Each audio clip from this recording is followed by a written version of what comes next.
को ये पता है अगर उनको चाइना को हराना है तो इंडिया के सिवा वो पॉसिबल नहीं है। वेस्ट भली भांति जानता है अगर चाइना को बीट करना है, चाइना को ओवरटेक करना है, चाइना को उसके गेम पे ही फंसाना है तो एक ही देश ये कर सकता है और वो है इंडिया।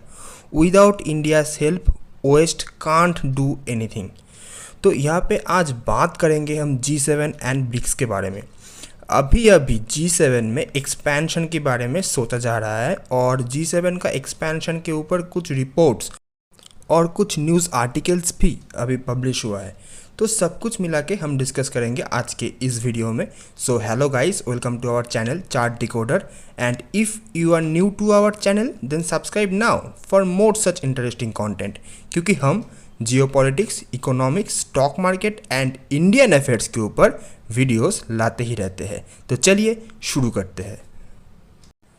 तो सबसे पहले हम यहाँ पे देखेंगे एक न्यूज़ आर्टिकल। तो आपके सामने ये द टेलीग्राफ का एक न्यूज़ आर्टिकल है जहाँ पे ये क्लियरली मेंशन्ड है कि make India part of G8 and watch democracy beat China at its own game. ये जो द टेलीग्राफ है ना, ये यूके बेस्ड एक न्यूज़ एजेंसी है और बाहर से ये सब स्टेटमेंट आ रहा है कि make India part of G8, मतलब G7 को एक्सपेंशन के बारे में यहाँ पे लोग सोच रहे हैं। And watch democracy beat China at its own game, मतलब चाइना को काउंटर करने के लिए अभी वेस्ट इंडिया को as a wild card use करना चाह रहा है। अभी 2023 में G7 का समिट होने जा रहा है जापान में।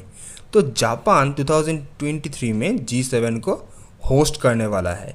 तो यहाँ पे India will be invited but as a guest और एज ए ऑब्जर्वर। लेकिन यहाँ पे इंडिया अब तक G7 का पार्ट नहीं है, लेकिन अब शायद इंडिया G7 का पार्ट हो जाए, क्योंकि वेस्ट में ना ये अभी बहुत ज़्यादा ट्रेंड कर रहा है कि एक मांग हो रहा है कि इंडिया को G7 का पार्ट बनाया जाए। अगर डोनाल्ड ट्रंप अब तक यूएस प्रेसिडेंट रहते तो अब तक शायद G7 का एक्सपेंशन हो जाता और वहाँ पे इंडिया भी एक पार्ट होता G7 का। तो वेस्ट क्यों इतना चाह रहा है कि वो G7 को एक्सपेंशन करे? उसका कारण है ब्रिक्स। अभी 2 हफ्ते पहले मैंने हमारे चैनल पे एक न्यूज़ आर्टिकल एनालिसिस किया था। वहाँ पे मैंने डिस्कस किया था ब्रिक्स करेंसी के ऊपर। अगर ब्रिक्स का करेंसी यहाँ पे शुरू हो जाए ना तो डॉलर को ये वाला करेंसी एक कांटे का टक्कर देने वाला है।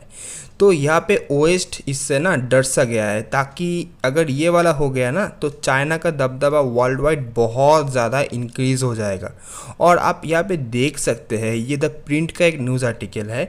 Led by China, India, the 5 BRICS nation now contribute more to world GDP than industrialised G7।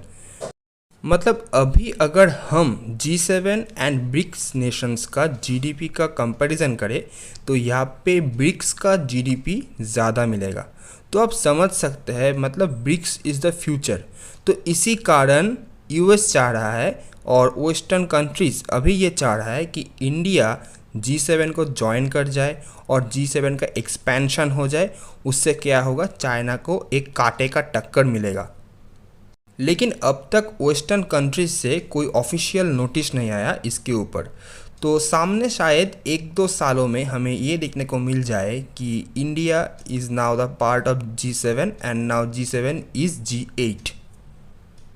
तो अभी इंडिया के पास 2 ऑप्शन होगा कि इंडिया G7 का पार्ट भी बन जाए और ब्रिक्स में भी रह जाए, और इंडिया ब्रिक्स को लेफ्ट कर जाए और G7 का पार्ट बन के G8 बन जाए। तो अगर इंडिया अपना नॉन अलाइनमेंट पॉलिसी को फॉलो करता है ना, तो मेरा ये मानना है कि इंडिया G7 का पार्ट भी बनना चाहेगा और साथ में ब्रिक्स का तो एग्जिस्टिंग मेंबर रहेगा ही। तो देखते हैं सामने क्या होता है। और यहाँ पे आप देख सकते हैं, यहाँ पे year wise G7 and BRICS nations का कितना ज़्यादा GDP ग्रोथ रेट में डिक्रीज़ और इंक्रीज़ हुआ आप देख सकते हैं। आप यहाँ पे देखिए, ये वाला 2020 का डेटा है जहाँ पे G7 का टोटल GDP ब्रिक्स नेशन से पीछे रह गया। और वहाँ पे ब्रिक्स नेशन G7 को यहाँ पे ओवरटेक कर गया।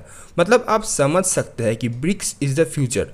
तो G7 अभी ये चाह रहा है कि अगर इंडिया वहाँ पे जाके ज्वाइन हो जाए G7 को और G7 बन जाए G8, तो ब्रिक्स का उतना ज़्यादा दबदबा नहीं रहेगा और फ्यूचर में ब्रिक्स का उतना ज़्यादा दबदबा नहीं होगा। आप समझ गए ना? तो देखते हैं सामने क्या होता है। इतना ही था हमारा आज का video. Thanks for watching and if you like this video then don't forget to like, share and subscribe to chart decoder. मिलते हैं नेक्स्ट वीडियो पे।